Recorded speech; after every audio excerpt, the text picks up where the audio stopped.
Doctor Zakir Naik जी कहते हैं कि पुनर्जन्म नहीं होता, एक बार जन्म होता है। उसके रेफरेंस में उन्होंने वेदों का भी प्रमाण दिया है कि आपके वेदों में भी ऐसा लिखा है पुनर्जन्म नहीं होता। आपको दिखाते हैं वेदों और गीता में कि पुनर्जन्म होता है। सबसे पहले आपको पुनर्जन्म के विषय में पवित्र कुरान शरीफ में ही दिखाते हैं। देखिएगा, ये है पवित्र कुरान शरीफ।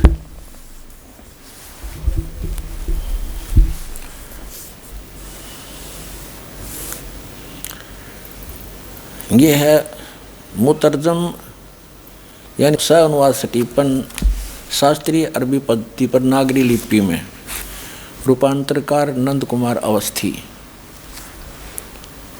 ये आपको दिखाते हैं यहाँ पर।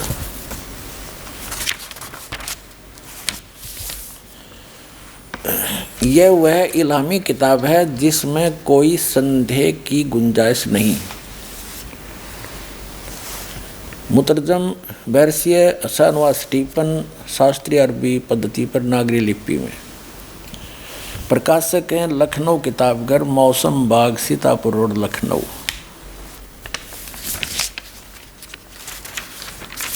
और ये मुद्रक कहाँ से है ये दिखाते हैं आपको नीचे। मुद्रक है गॉडसेल्स प्रेस, लखनऊ। ये है सूरत मुल्क की 67, सूरत मुल्क की 67 का आयत नंबर 2, मरने जीने के विषय में। ये ख़त्म हुई, यहाँ शुरू है। जिसने मरना और जीना बनाया ताकि तुमको जांचे कि तुम में कौन अच्छा काम करता है, और वह बड़ा बलवान और साथ साथ बड़ा ही अक्षमा करने वाला है। ठीक है, अल्लाह ने जीना और मरना बनाया, यानी जन्म और मृत्यु बनाई। और जन्म और मृत्यु को नहीं मानते मुसलमान भाई, वो कैसे इस आयत को कैसे डिफाइन करते हैं। वो कहते हैं कि भगवान ने, अल्लाह ने ये कहा है कि एक बार जन्म होगा, फिर तुम्हारी परीक्षा होगी, फिर मृत्यु होगी। मृत्यु के बाद कब्र में दफना दिए जाओगे, वहाँ रहोगे। फिर जब क़यामत आवेगी तब सबको जिंदा करा जाएगा। तब तक तो वो उस कब्र में कैद रहेंगे। अरे तेरा गजब भैया, तेरा भलाओ, ये है वो ज्ञान। और फिर क़यामत के बाद सबको जीवित करेगा, फिर उनका अकाउंट लेगा अल्लाह। अच्छे काम करने वालों को जन्नत में और बुरे काम करने वालों को नरक में, सदा के लिए फिक्स कर दिया यूँ काम। और ये गधे कुत्ता नंबर कैदा होगा फिर शेरों का, बकरों का। ये गलत विधान है आपका। वास्तविकता ये है पुनर्जन्म होता है। और जिन हिंदू धर्म के सदग्रंथों को रेफरेंस में देकर मिसगाइड करना चाहा आपने डॉक्टर जाकिर नाइक जी ने इन भोले श्रद्धालुओं को, तो आपको दिखाते पवित्र गीता जी के अंदर कि उसमें पुनर्जन्म होता है। गीता ज्ञानदाता कहता है, अर्जुन तेरे और मेरे बहुत जन्म हो चुके, तू नहीं जानता, मैं जानता हूँ। श्रीमद् भगवद गीता अध्याय नंबर 4 के श्लोक नंबर 5 और 9 में, गीता अध्याय नंबर 2 के श्लोक नंबर 12 में, गीता अध्याय नंबर 10 के श्लोक नंबर 2 में गीता ज्ञानदाता कहता है कि अर्जुन तेरे और मेरे बहुत जन्म हो चुके हैं, तू नहीं जानता, मैं जानता हूँ। और मेरे जन्म को ये देवता नहीं जानते, क्योंकि उनका आदि कारण यही है। इस गीता ज्ञानदाता कौन है? ये ब्रह्म है। ये ब्रह्म है, सरपुरुष है, वही है जिसने कुरान शरीफ का ज्ञान दिया। और ये कभी किसी के समक्ष नहीं आता, इसने प्रतिज्ञा कर रखी है। ये गुप्त रहता है चोरों की तरह। और वो कह रहा है कि मेरा जन्म तो हुआ है, लेकिन ये मेरे से उत्पन्न हुए ये देवता ऋषि नहीं जानते। तो पिता की उत्पत्ति संतान नहीं जान सकती, दादाजी बता देते हैं। तो उस दादाजी ने, कंप्लीट गॉड ने, अल्लाह अकबर ने, उस सर्वशक्तिमान परम अक्षर ब्रह्म ने स्वयं आकर के बताया है इस ब्रह्म की भी, यानी गीता ज्ञानदाता अर्थात कुरान शरीफ ज्ञानदाता की भी जन्म मृत्यु होती है। अभी दिखाते हैं, ये देखिएगा पवित्र श्रीमद् भगवद गीता जयदयाल गोविंद का इसके अनुवादक हैं, गीता प्रेस गोरखपुर से प्रकाशित है। ये है अध्याय नंबर 2 श्रीमद् भगवत गीता श्लोक नंबर 12। गीता ज्ञानदाता कहता, न तो ऐसा ही है कि मैं किसी काल में नहीं था, अथवा तू नहीं था, अथवा ये राजा लोग नहीं थे, और न ऐसा ही है कि इससे आगे हम सभी नहीं रहेंगे। ठीक। अब अध्याय नंबर 4 के श्लोक नंबर 5 और 8 आपको दिखाते हैं। ये देखिएगा, अध्याय नंबर 4 श्रीमद् भगवत गीता 5, इसका अनुवाद यहाँ पर है 5 का। हे परंतम अर्जुन, गीता ज्ञानदाता कह रहा है, हे परंतम अर्जुन, मेरे और तेरे बहुत से जन्म हो चुके, उन सबको तू नहीं जानता, किंतु मैं जानता हूँ। अब अध्याय नंबर 4 के श्लोक नंबर 9 में गीता ज्ञानदाता कहता है कि मेरे जन्म और कर्म दिव्य हैं, अलौकिक हैं। अब देखिएगा, अध्याय नंबर 10 के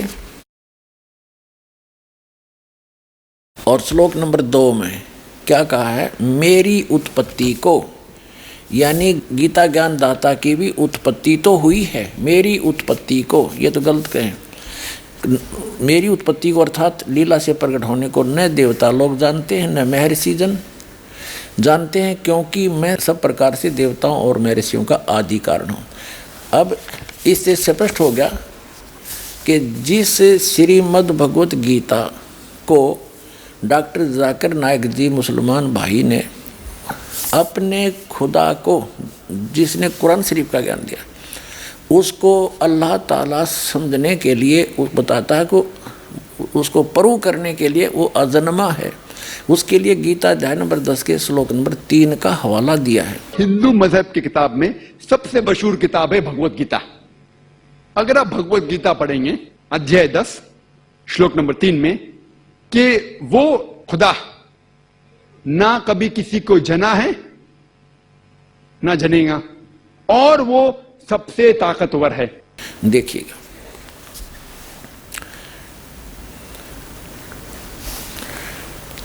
इसमें ये क्या कहता है कि जो मुझको अजन्मा, अनादि और लोकों का ईश्वर तत्व से जानते हैं, वो मनुष्य ज्ञानवान पुरुष संपूर्ण पाप कर्मों से मुक्त हो जाते हैं।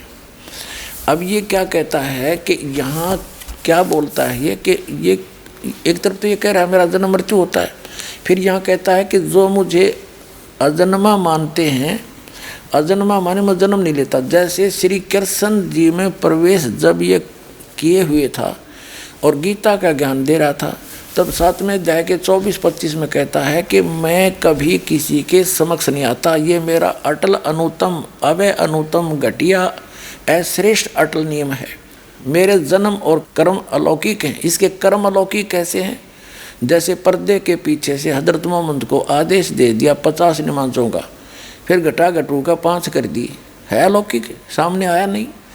ऐसे ही कहता मेरे कर्म अलौकिक हैं। श्री कृष्ण जी में प्रवेश करके गीता का ज्ञान दे दिया, कहते अब मैं अजन्मा हूँ, क्योंकि अब मैं प्रेत की तरह श्री कृष्ण में प्रवेश करके बोल रहा हूँ। यहाँ अजन्मा का ये अर्थ है। और वहाँ ये स्पष्ट कर रहा है गीता अध्याय नंबर 2 के श्लोक नंबर 12 में, गीता अध्याय नंबर 4 के श्लोक नंबर 5 और 9 में, गीता अध्याय नंबर 10 के श्लोक नंबर 2 में स्पष्ट करता है कि मेरी उत्पत्ति को देवता नहीं जानते, क्योंकि ये इसके द्वारा उत्पन्न किए हैं, और इसका उत्पत्ति करता वो परम अक्षर ब्रह्म अल्लाह अकबर है। और गीता अध्याय नंबर 4 के श्लोक 5 और 9 में ये खुद कहता है, अर्जुन तेरे और मेरे बहुत जन्म हो चुके, तू नहीं जानता मैं जानता हूँ। तो पुनर्जन्म गीता जी ने प्रूव कर दिया, पुनर्जन्म होता है, और यही सच्चाई है। डॉक्टर जाकिर नायक जी ने वेदों का भी प्रमाण दिया है अपने समर्थन में कि उनमें भी ऐसा लिखा है इन श्लोकों में। जिस तरीके से कैटरपिलर घास के ऊपर चढ़ता है और फिर दूसरे घास पे जाता है, उसी तरीके से आत्मा पुराने जिस्म को छोड़ के नई जिस्म में जाती है। आम हिंदू समझता है संसारा के बारे में, इंसान पैदा होता है फिर मरता है, फिर पैदा होता है फिर मरता है, फिर पैदा होता है फिर मरता है। ये साइकिल है बर्थ डेथ और रिबर्थ की। लेकिन इसका जिक्र कहीं भी वेद में नहीं है, कहीं भी नहीं है। वेद में पुनर्जन्म का जिक्र है। पुनर्जन्म की मानी, पुनर् मतलब नेक्स्ट, अगला, जन्म मतलब बर्थ, नेक्स्ट बर्थ, पुनर्जन्म। पुनर्जन्म की सही मानी है नेक्स्ट बर्थ, अगला जन्म, जिस पे इस्लाम को कोई एतराज नहीं। हम भी मानते पुनर्जन्म में, नेक्स्ट बर्थ में, लेकिन वो पुनर्जन्म नहीं जो आम हिंदू मानते हैं संसारा के बारे में। हम नहीं मानते cycle of birth death rebirth के बारे में, हम मानते सिर्फ पुनर्जन्म। पुनर्जन्म अंग्रेजी में होता है नेक्स्ट बर्थ, अगली जिंदगी। और इसका जिक्र है ऋग्वेद में किताब नंबर 10 पाठ नंबर 16 मंत्रा नंबर 4 और 5 में। तो पुनर्जन्म का जिक्र है, लेकिन ये साइकिल बर्थ डेथ रीबर्थ का जिक्र नहीं है। तो जब हम वेद पढ़ते हैं हमें पता चलता है कि वेद में लिखा है कि और एक जिंदगी है, और अगर आप इस जिंदगी में सफल होंगे, अगर इस जिंदगी में सफल होंगे तो आप जाएंगे स्वर्ग में। स्वर्ग का जिक्र है एक अमन की जगह, एक सलामती की जगह, जिसके नीचे बहेंगी दूध की नदियां, शहद की नदियां, वहां फल होंगे और अमन होगा। अगर आप इस दुनिया में सफलता नहीं पाते तो आप जाते हैं नरक में। नरक एक सजा की जगह है जिसका अक्सर जिक्र है वेद में आग जैसा। धन्यवाद डॉक्टर जाकिर नायक साहब। मेरे जिस्म का दिया गया नाम डॉक्टर वर्मा है, और मैंने कुरान शरीफ भी पढ़ी है, बाइबिल भी पढ़ी है, और वेदवाद की थोड़ा सा अध्ययन किया है। मैंने कुरान में सारी बातें अच्छी पाई हैं, किंतु एक बात मेरी समझ में अभी तक नहीं आई है। ये हिंदूवादी वो कहते हैं कि जन्म होता है, और कुरान में एक बात आती है कि मुर्दे जिंदे किए जाएंगे। ये दो बात मेरी समझ में अभी तक नहीं आई है। हिंदू तकवा कहता है, उन्हें देखा कि जन्मवाद, कि जन्म होता है। मैंने डिस्कवरी चैनल में भी ये चीजें देखी हैं। और दूसरा कि आखिर में कुरान में कि मुर्दे जिंदे किए जाएंगे। मैंने इस बात को बहुत से पूछा है, किंतु मेरे का इस बात का क्लियरिफिकेशन कोई भी मजहब, एक तो जन्मवादी, दूसरा जो जन्म नहीं मानता यानी मुर्दों को जिंदा करता है, समझा नहीं पाया। मैं आपसे प्रार्थना करता हूं कि इस बात को कुरान के माध्यम से और आपके माध्यम से मैं समझने के लिए आपसे गुजारिश कर रहा हूं। धन्यवाद। डॉक्टर साहब ने अच्छा सवाल पूछा है कि उसने कुरान मजीद पढ़ी और सब बात को तस्लीम करते, सिर्फ ये एक या दो बात कि कुरान शरीफ के अंदर मौत आती है, मुर्दे को वापस से जिंदगी दी जाएंगी आखिरत में, उनका जिक्र है। और हिंदू लोग ये मानते हैं कि पुनर्जन्म में, और वो डिस्कवरी चैनल पे देखे कि पुनर्जन्म होता है। अगर आप देखेंगे सबसे ऊंची किताब हिंदू मजहब में वेद, अगर आप पढ़ेंगे पुनर की मानी क्या, पुनर संस्कृत में मतलब नेक्स्ट, अगेन, वापस से, और एक, पुनर के मानी नेक्स्ट। तो पुनर्जन्म मतलब नेक्स्ट जिंदगी, और एक जिंदगी। अगर आप कुरान शरीफ पढ़ेंगे कई आयतें हैं कि अल्लाह सुब्हाना व तआला ने आपको जिंदगी दी, पहले आप थे नहीं, फिर जिंदगी दी, इस धरती पे आए, फिर आपको मौत देंगे, फिर आखिरत में उठाया जाएगा। आप जो कर रहे मुर्दों को जान दी जाएंगे आखिरत में, ये हम मानते हैं कि एक बार हम इस धरती पे आते, नेक्स्ट लाइफ इज आखिरत। उसी तरीके से वेद में भी जिक्र है अबाउट पुनर्जन्म, नेक्स्ट लाइफ, सेम हूबहू जिस तरीके से कुरान में लिखा हुआ है। पुनर्जन्म के बारे में वो नहीं मानते। वो क्या कहते हैं कि एक बार आप पैदा हो गए, आपकी मृत्यु जैसी भी उस भगवान ने निर्धारित कर रखी है वो हो जाएगी। उसके बाद आप कब्रों में दबा दिए जाओगे, ठीक है। और जब कयामत आवेगी, यानी कयामत माने महाप्रलय होगी, पृथ्वी भी नहीं रहेगी, सारा कुछ नाश हो जाएगा, आकाश भी नहीं रहेगा। उस समय आप सभी को उन कब्रों से निकाला जाएगा और फिर जीवित किया जाएगा।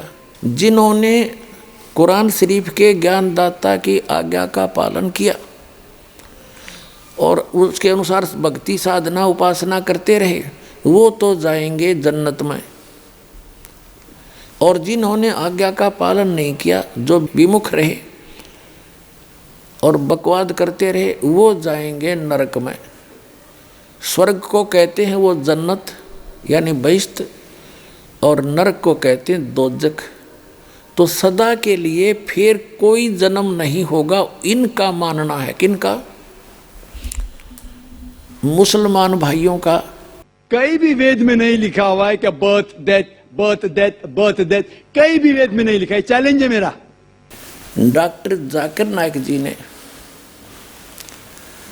वेदों का भी प्रमाण दिया है अपने समर्थन में कि उनमें भी ऐसा लिखा है इन श्लोकों में। अब आपको दिखाते हैं वेदों में पुनर्जन्म होता है। ये देखिएगा,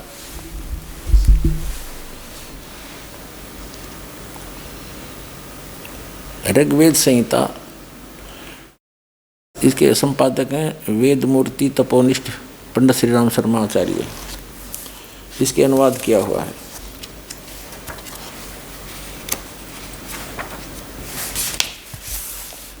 ऋग्वेद संहिता सरल हिंदी भावार्थ सहित। ये इनके प्रकाशक हैं।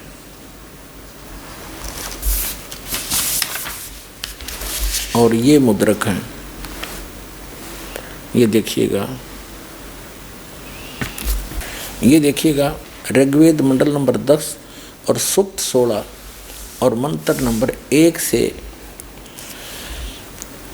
हे अग्निदेव, इस मृत आत्मा को पीड़ित किए बिना, अग्निदेव मन परमात्मा, ये बिना संस्कार संपन्न करें, इस मृत आत्मा को छिन्न भिन्न न करें। हे सर्वज्ञ अग्निदेव, जिसमें आपकी ज्वालाएं इस देह को भस्मीभूत कर दें, उसी समय इसे मृत आत्मा को पितृ गुणों के समीप भेज दें। अब देखो, डॉक्टर जाकिर नाइक जी ये सिद्ध करना चाह रहे हैं कि मृत्यु होने के बाद ये आत्मा पुनर्जन्म में नहीं आती, पितृगणों के पास पहुंच जाती है। ठीक है, आगे देखो। ये मंत्र नंबर 1 पढ़ा हमने। अब 2, हे सर्वज्ञ अग्निदेव, यानी हे परमात्मा, जब आप मृत शरीर को पूर्ण रूप से दग्ध कर दें, तब इस मृत आत्मा को पितृजनों को समर्पित करें। और जब यह मृत आत्मा पुनः प्राणधारी हो, यानी फिर जीवन हो जन्म में, तो देव आश्रय में ही रहे, अर्थात ये भक्ति में लीन रहे जब पुनर्प्राणधारी हो।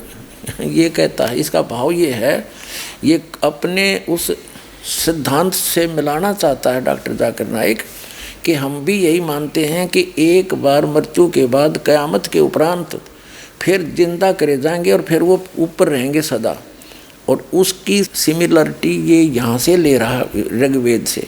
अब देखना फिर तीसरे मंत्र में, ऋग्वेद मंडल नंबर 10 सूक्त नंबर 16 का और मंत्र नंबर ये 3 हम पढ़ेंगे।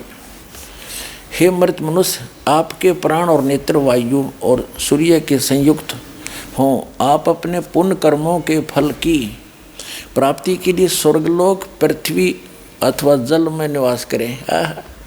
यदि वृक्ष वनस्पतियों में आपका कल्याण निहित है तो सूक्ष्म शरीर से उनमें प्रवेश करें। अब इसमें सिद्ध हो गया कि हे मृत मनुष्य, आपके प्राण नेत्र वायु सूर्य से संयुक्त हों। और जब आपके पुण्य कर्मों के फल की प्राप्ति के लिए स्वर्ग और फिर पृथ्वी लोक पाओ, और या जलचर बनो, या फिर वृक्ष वनस्पतियों में जीवन के शरीर में आपके संस्कार वस जाओ, आपका कल्याण निहित है तो सूक्ष्म शरीर में उनमें प्रवेश करें।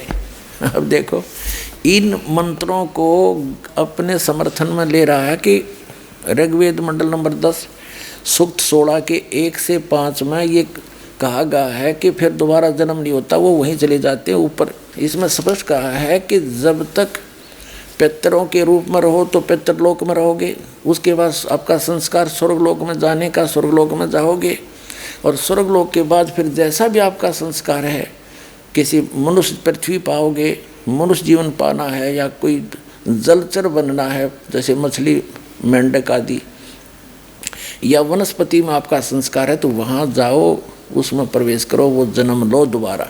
आगे देखो, अब 4 नंबर हम पढ़ रहे, ऋग्वेद मंडल नंबर 10 सूक्त 16 का और मंत्र नंबर 4। हे अग्निदेव, यह परमात्मा इस मृत पुरुष को, जो अविनाशी ईश्वरीय अंश है, उसे आप अपने तेज से तपाएं, प्रखर बनाएं, आपकी ज्वालाओं से दृढ़ बनाएं। हे सर्वज्ञाता यानी परमेश्वर, आप अपनी कल्याणकारी विभूतियों से उन्हें पुण्यात्माओं के लोक में ले जाएं। जैसा भी संस्कार हो जीव का, पुण्यात्माओं के लोक में ले जाओ, पृथ्वी पाओ तो जैसा उसका संस्कार फिर भी जन्म होगा। आगे देखो, अब 5 नंबर ऋग्वेद मंडल नंबर 10 सूक्त 16 का मंत्र 5 आप पढ़ रहे हैं। हे अग्निदेव, अग्निदेव मन परमात्मा, जो मृत पुरुष आपके लिए सौदायुक्त आहुति के रूप में ग्रहण करता है, उसे आप दोबारा पितृजनों के लिए सर्जित करें। हे सर्वज्ञ अग्निदेव, इसका जो आयु भाग शेष है वह प्राण संपन्न हो तथा पुनः सुदृढ़ शरीरधारी बने, यानी फिर से जन्म हो, सुदृढ़ शरीरधारी बने, फिर से जन्म हो। इति सिद्धम, इति सिद्धम के जीव का जन्म मृत्यु होता है, संस्कार वश पितरलोक को प्राप्त होता है, स्वर्गलोक को भी जाता है, और फिर पृथ्वी पर आकर के जलचर यानी जल के जीव जंतु या पेड़ पौधों की योनियां भी प्राप्त करता है। और कंसेप्ट क्लियर करते हैं। अब देखिएगा ऋग्वेद, अब दूसरे अनुवादक का ऋग्वेद मंडल नंबर 10 दिखाते हैं आपको। ये कहाँ से प्रकाशित है?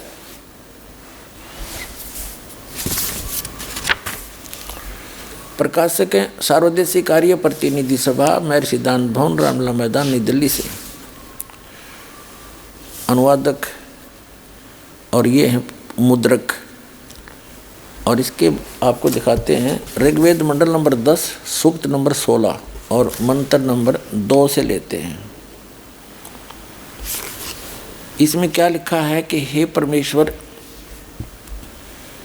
मरणांतर जब कर्म फल प्रदान करते हो और इस जीव को पुनः माता पिता को देते हो, यानी पुनर्जन्म होता है, और जब यह जीव इस प्राण व्यवहार को धारण करके यानी जीव को धारण करता है, तब यह इंद्रियों और उनके विषयों के वश में हो जाता है। फिर ऋग्वेद मंडल नंबर 10 सूक्त 16 का मंत्र 3 दिखाते हैं। हे मनुष्य, मरणांतर तेरा, मरणों के उपरांत तेरा नेत्र सूर्य को प्राप्त होता है, आत्मा प्राणवायु को प्राप्त होता है, किए कर्मों के अनुसार आत्मा ध्रुलोक को यानी ऊपर तेजों में लोक को, और पृथ्वी लोक को यानी पुनर्जन्म होता है, गच्छ जाता है, पृथ्वी लोक में भी जाता है। यदि उन लोकों की प्राप्ति में तुम्हारी आत्मा का कर्म फल है तो यह शरीर धारण कर जल में भी जाता है, और औषधेषु यानी औषधि और वृक्षों की भी योनि को सतिथि पाता है, उसमें भी जाता है। जिन वेद के मंत्रों को डॉक्टर जाकिर नायक जी ने अपने इस समर्थन में लिया है कि आपके वेद भी ये कहते हैं एक बार जन्म होता है फिर वो उन देवलोक में चले जाते हैं, लेकिन इनका वास्तविक अर्थ ऐसे बनता है जो दास ने आपको पढ़कर सुनाया कि पुनर्जन्म होता है। अब इन्होंने तो फाइनल कर दिया कि जो जन्म ईब ताप का हो गया और मृत्यु हो जाएगी, कब्र में दबा दिए बस, उसके बाद कभी कयामत आवेगी, आखिरत आवेगी, आखिरत माने अंत आवेगा, तो उस समय सबको एक वचन से वो अल्लाह जीवित कर देगा, और फिर स्वर्ग में जाने वाले स्वर्ग में जाओ, नरक में जाने वाले नरक में, फाइनल कर दिया, फिर कभी कुछ नहीं होगा। ये मानना है मुसलमान धर्म के व्यक्तियों का। पहले भी नहीं हुआ है ऐसा, एक ही बार होगा, यू फाइनल है इनका। अगर पहले कभी हुआ होता जन्मवीर फिर कयामत आई होती तो पुनर्जन्म आपा हो गया, तो ये मानते नहीं पुनर्जन्म को, बिल्कुल नहीं मानते। तो पुण्यात्माओं उस जन्नत ने शर्मा मारेंगे, अरबों वर्ष तक उस कब्र में घुसड़े पड़े रहे हम हैं, अरबों वर्ष के बाद फिर कभी कयामत होगी, जब उस मत निकाल ले जाएंगे। इस तक बूंदी कह देते पहले भोग लिया हमने, चाहे नरक में जाऊँ चाहे स्वर्ग में, इससे बूंदा नरक क्या होगा। लेकिन वास्तविकता क्या है कि पुनर्जन्म होता है। तो डॉक्टर जाकिर नायक जी का वो विधान भी झूठा सिद्ध हुआ कि पुनर्जन्म नहीं होता, और आपकी पुस्तकों में लिखा है। तो दास का उद्देश्य किसी की निंदा करना नहीं या किसी को नीचा और बड़ा दिखाना नहीं, आपको सच्ची राह दिखाना उद्देश्य रखता है और दास का उद्देश्य है कि जिन सदग्रंथों को आप समझ नहीं सके उनको समझाऊं और रूबरू कराऊं, क्योंकि अभी तक तो सभी ने रेफरेंस बताए हैं मौखिक। इस दास के ऊपर दया करी है दाता ने और आपके ऊपर मेहर करी है पुण्यात्माओं के ऐसे उपकरण बनवा दिए। आप आँखों देखोगे तब यकीन हो जाएगा, ना अभी तक तो ये अटपट करके हमें मूर्ख बना ही रहे थे, चाहे वो काजी हों, चाहे मुल्ला हों, चाहे पंडित हों, चाहे मंडलेश्वर हों, चाहे ब्राह्मण हों, ये कोई भी थे, इनको ज्ञान था ही नहीं। हम इनको विद्वान मानते थे क्योंकि अपने धारावाहिक प्रवचन करते थे, रेफरेंस सदग्रंथों के देते थे, ज्ञान उलट बताते थे। और यही दशा इस डॉक्टर जाकिर नाइक जी के अध्यात्म ज्ञान की, इसको कख पता नहीं है अध्यात्म मार्ग का, ये भ्रमित करा पूरे मानव समाज को।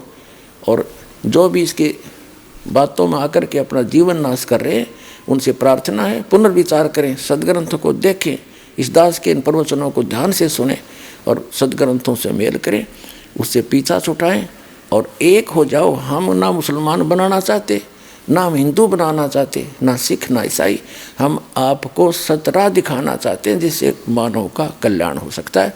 वो इस दास के पास है, आकर ग्रहण करो, अपना कल्याण कराओ, इतनी सी बात है।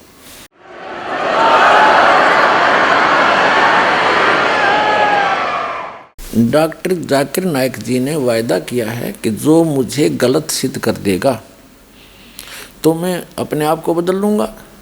मैं चैलेंज करता हूँ, मुझे कोई गलत सिद्ध करके दिखाओ, मैं अपना धर्म बदल लूँगा। तो पुण्यात्माओं, हम धर्म बदलने के लिए नहीं कहते, हम केवल आध्यात्मिक साधना की विधि बदलने को कहते हैं। और डॉक्टर जाकिर नाइक जी ने यहाँ तक एक प्रश्न के उत्तर में कहा है, एक बहन जी ने प्रश्न किया कि अपने अपने धर्म को सब उत्तम मानते हैं, तो आप कैसे कहते हो कि इस्लाम धर्म उत्तम है? तो डॉक्टर जाकिर नाइक जी उत्तर दे रहे हैं कि जैसे कोई लड़की गांव से आई और वो शहर वाली लड़की से मिली, उसने बताया कि 2 + 2 5 होते हैं, और शहर वाली जो जिसको ज्ञान था वो कहती है नहीं, 2 + 2 5 नहीं होते, 4 होते हैं। तो गांव वाली लड़की के माता पिता ने जो शिक्षा दी वो गणित नहीं जानते थे, मैथमेटिक्स नहीं जानते थे, उन्होंने गलत पढ़ा दिया, 2 + 2 5 पढ़ा दिया, अर्थात गलत ज्ञान दे दिया। और गांव वाली लड़की शहर वाली लड़की से कहे कि 2 + 2 आपका 4 भी ठीक है और 2 + 2 5 मेरा भी ठीक है, दोनों अपने अपने स्थान पर ठीक हैं, तो आप क्या कहोगे? तो लड़की के मुख से निकल आया कि 2 + 2 4 ही ठीक होगा। तो इसी प्रकार मैं जो कह रहा हूँ, डॉक्टर जाकिर नाइक जी कहते हैं कि मैं सही पढ़ाई पढ़ा रहा हूँ, 2 + 2 यानी एग्जैक्ट यथार्थ भक्ति मार्ग बता रहा हूँ। तो डॉक्टर जाकिर नाइक जी आप भी 2 + 2 5 ही बता रहे हो, 2 + 2 4 तो दास के पास है, आके ग्रहण करो।